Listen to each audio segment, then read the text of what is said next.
Hello बच्चों, आइए प्रश्न को समझते हैं। प्रश्न दिया गया है, यदि प्राकृतिक संख्याओं के समुच्चयों को उपसमुच्चयों S1 बराबर 1, S2 बराबर 2,3, S3 बराबर 4,5,6 तथा इसी प्रकार बांटा जाता है, तब S50 के पदों का फल है। तो बच्चों, इस प्रश्न में जो मुख्य अवधारणा का प्रयोग होगा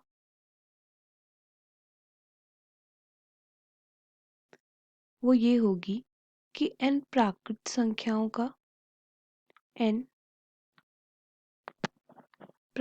संख्याओं का योग होता है।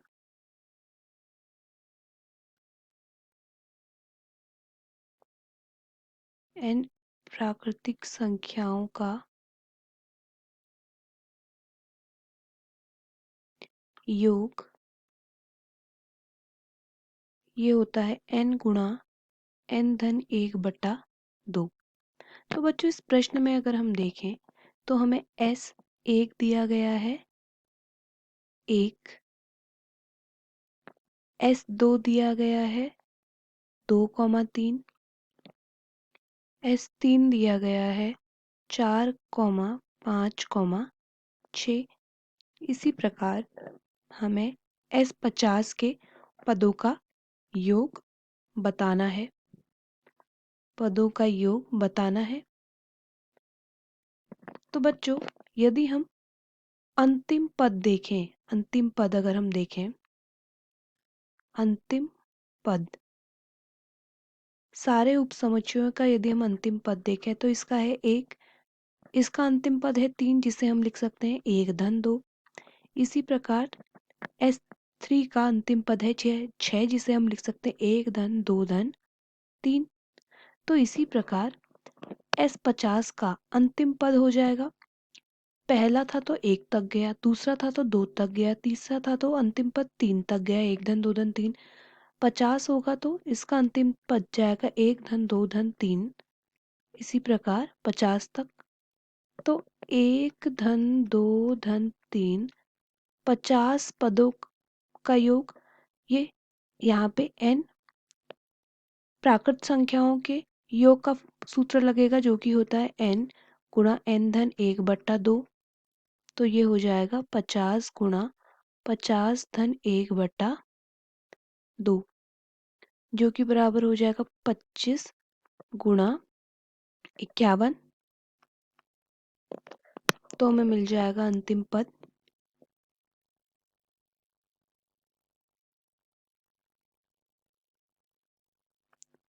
हमारा हो जाएगा 1275।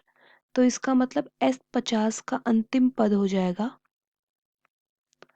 अंतिम पद इसका हो जाएगा 1275।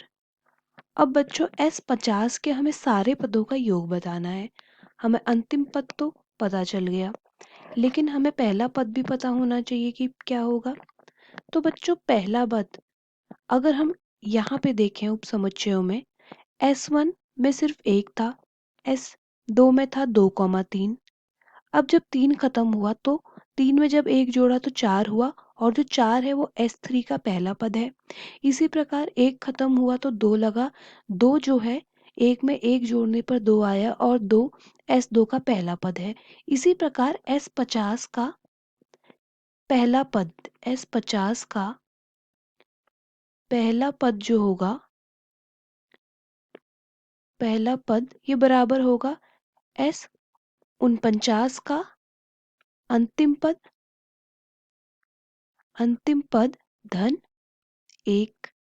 अंतिम पद में S50 के जब 1 जोड़ेंगे तो हमें मिलेगा, S49 के अंतिम पद में जब 1 जोड़ेंगे तो हमें मिलेगा S50 का पहला पद। तो बच्चों, S49 का अंतिम पद ये होगा 1 धन 2 धन 3, ये जाएगा 49 तक। जैसे अभी हमने यहाँ पे देखा था, S3 का अंतिम पद है 1 धन 2 धन 3, S2 का है 1 धन 2। इसी प्रकार S50 का था 1 धन 2 धन 3, 50 तक जा रहा था। तो S49 का अंतिम पद होगा 1 धन 2 धन 3, ये जाएगा 49 तक, तो ये हो जाएगा n गुणा n धन 1/2, जिसे हम लिख सकते हैं 49 गुणा 50/2।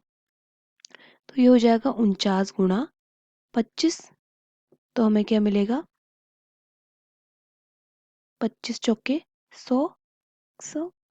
तो S49 का अंतिम पद क्या हो जाएगा 2 2 1225, माफ कीजिएगा 1225 S49 का अंतिम पद होगा। तो S50 का पहला पद क्या होगा,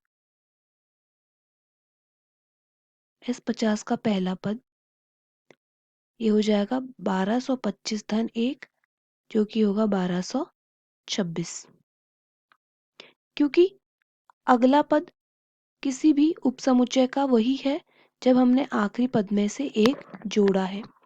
जैसे यहाँ पे हम देख लेते हैं S1 का आखिरी पद है एक, एक में एक जोड़ा तो 2 मिला, 2 S2 का पहला पद है।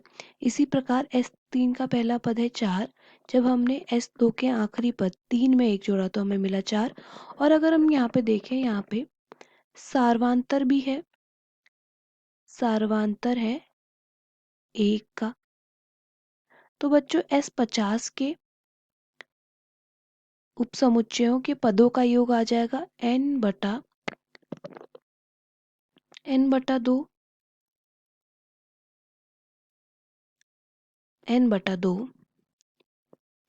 गुणा 2 गुणा a धन n ऋण 1 गुणा d। अब पहला पद a हमें मिल गया है जो कि है 1226।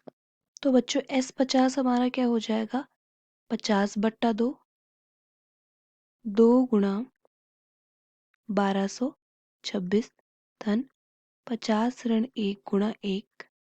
तो S50 का मान आ जाएगा 25 गुणा 2452 धन 49। तो ये हो जाएगा S50 बराबर 25 गुणा 2501, जो कि बराबर हो जाएगा 62525 के। 62,525 हमारा उत्तर होगा। अगर हम विकल्प देखें तो विकल्प ए।